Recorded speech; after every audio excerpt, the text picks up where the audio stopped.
So, ito ang ating mga ingredients para sa ating kwetiyaw. Itong kwetiyaw na to ay gawa ng recipe ng Malaysia, Brunei, o kaya ay ng Singapore o ng Indonesia. So, kasi pare-pareho lang yung mga lasa ng pagkain nila halos. Meron tayo ditong chicken. Chicken yung gamit ko, pero pwedeng gumamit ng beef, tapos ng shrimp. Yan, masasarap yan. O kaya pork, kung gusto mo kahit na ano, pwede naman. So, itong ating chicken, minarinate ko na siya ng soy sauce. Light lang yung nilagay ko. Tapos, lagyan kong pepper. Tapos, lagyan ko ng konting-konting oil para shiny siya pag ating pinito ng konti. Tapos, may corn flour. Konting corn flour din. Mga 1 teaspoon lang para sa 500 grams na chicken fillet. At syempre, kakailanganin din natin ng ating sauce. Meron tayo ditong oyster sauce. Meron dito tayong sweet soy sauce. Kung wala kayong mabiling sweet soy sauce, pwede nyo lagyan lang siya ng konting sugar. Konti lang. Pero kung ayaw nyo ng may tamis, huwag na. Omit nyo na to. Pero ito, nabibili ito sa SM. Meron. Tapos, kung kayo ay nandito sa abroad, sa mga Asian store, meron nito. Sweet soy sauce. Ito yung nabibili ko. Sweet soy sauce. Ganito yon. Meron ding light sauce. Tapos yung aking dark sauce. At syempre yung mantika na ating panggisa. Lagyan din natin ng egg. Yung ating sprout beans, meron tayo. Meron din tayong vegetable, pero pwede kayong gumamit ng bok choy o ng halimbawa yung parang pechay. Pwede rin na gumamit ng pechay. Pero ito yung ginagamit talaga sa Brunei. So ito naman yung gamit kong noodles.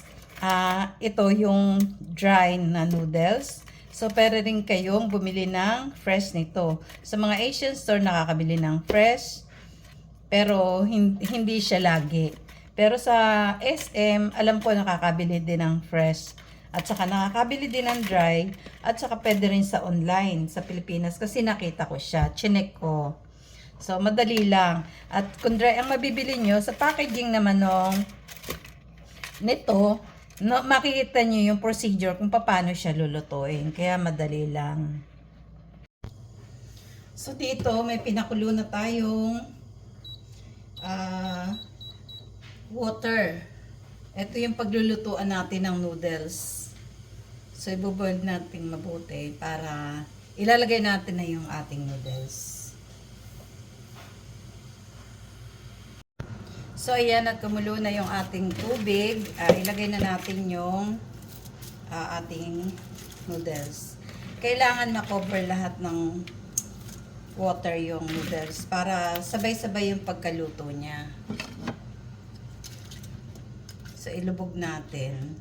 So, ita-timer natin siya ng pagkulo niya, ita-timer natin siya ng 8 minutes kasi according sa packaging, yung timer niya 8 minutes lang siya para hindi tayo ma-overcook. So ayan, timer ko na siya.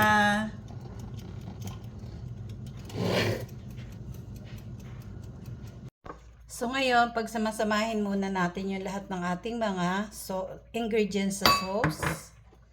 Yan yung ating dark sauce.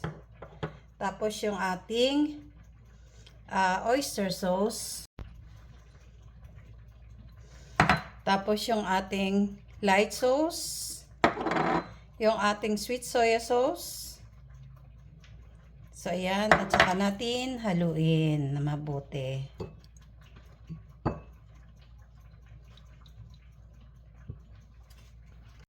So ngayon, luto na yung ating noodles. Hugasan natin ng malamig na tubig para hindi siya magdikit-dikit. Tanggalin natin yung starch niya.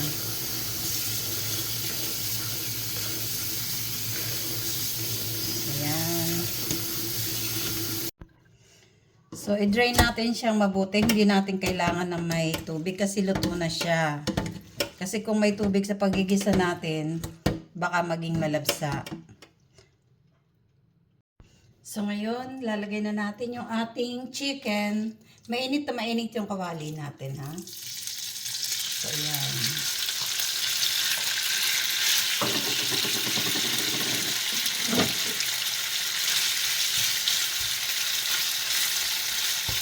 Maganda nga po sana kung yung kala na may apoy. Ito kasi hindi, walang apoy. Pero mas maganda paglutuan yung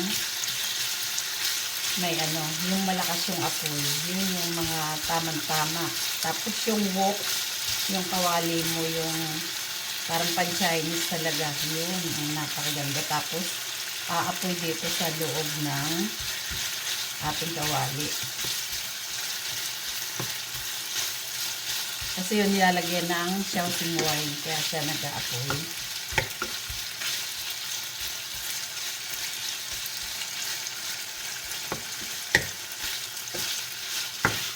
Kailangan mainit na mainit, pero hindi naman siya sobrang mainit, no? Kasi hindi siya yung napapalakas yung apoy. Pag nga pala ako nag-marinate ng ganito, kaya ako nilalagyan siya ng konting corn flour at saka ng konting oil para juicy siya, hindi siya dry yung chicken natin. Kahit sa beef, kailangan lagyan. Yan. May season na rin ito ng black pepper.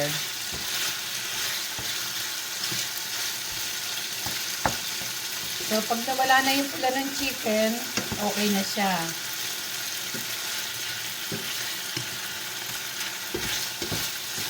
So, aside ko muna na ganyan. Maglalagay ulit ako ng puting oil.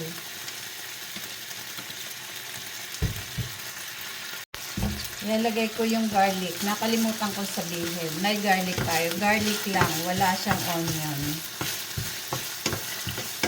So, ayan. Diyan natin lalagay yung ating gabi. So, ilagay lang natin din yung garlic natin dito sa kabilang tabi. Maglalagay ulit ako ng kunting mantika. Kasi ilalagay naman natin yung ating egg. Ayan. Pwede nyo i-scramble at pwede naman dito lang. So, ayan. So, mamaya natin halo-haloin pag medyo alam nating luto na yung sa ilalim. So, pag ganitong medyo luto na yung egg, halo-haloin na natin ng konti.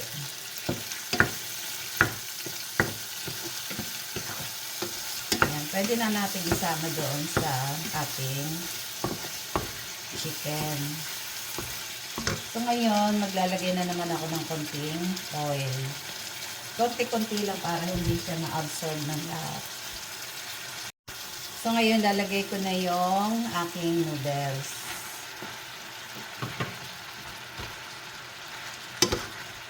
Yan, haluin natin na mabuti. Kailangan, huwag kayong magtitipid sa oil kasi pag nagtipid kayo sa oil, magdidikit-dikit to. Kailangan niya na medyo marami-rami siyang oil. Yan.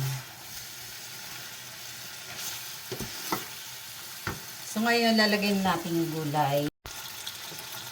Lagay muna natin yung sauce bago yung ating gulay.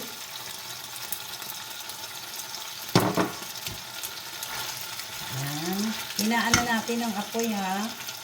Kasi madali, luto naman na to. Yung gulay na lang yung lulutuin natin. Ayan.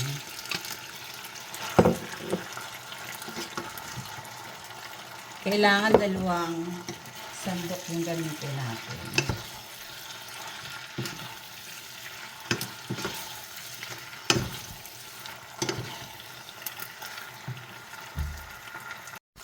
So, maglagay tayo ng pepper. Ayan. Masarap maraming pepper.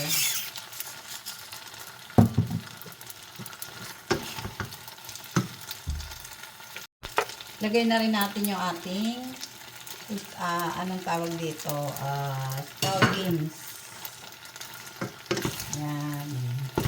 Kasi hindi natin kailangan, isiniserve kasi ito ng medyo hilaw yung straw beans. So, luto na ito. Yan, nakita nyo. Ang ganda-ganda.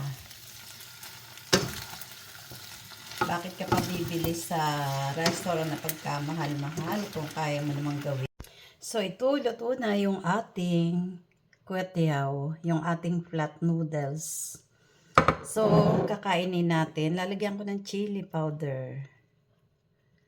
Tapos, syempre, gusto ko may konting lemon.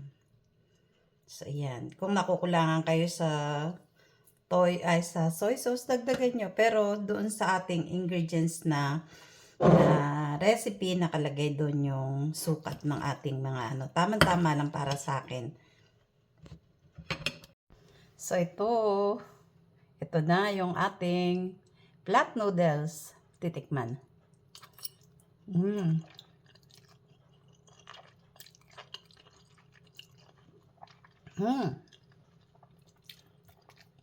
Ang sarap niya. Super, super ang sarap. Sarap, sarap, sarap.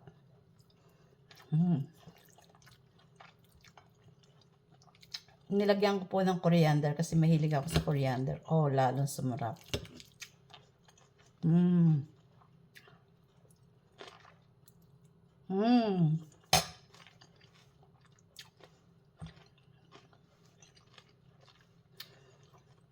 So, para lagi pong updated sa ating mga recipe, just follow and subscribe. Thank you for watching!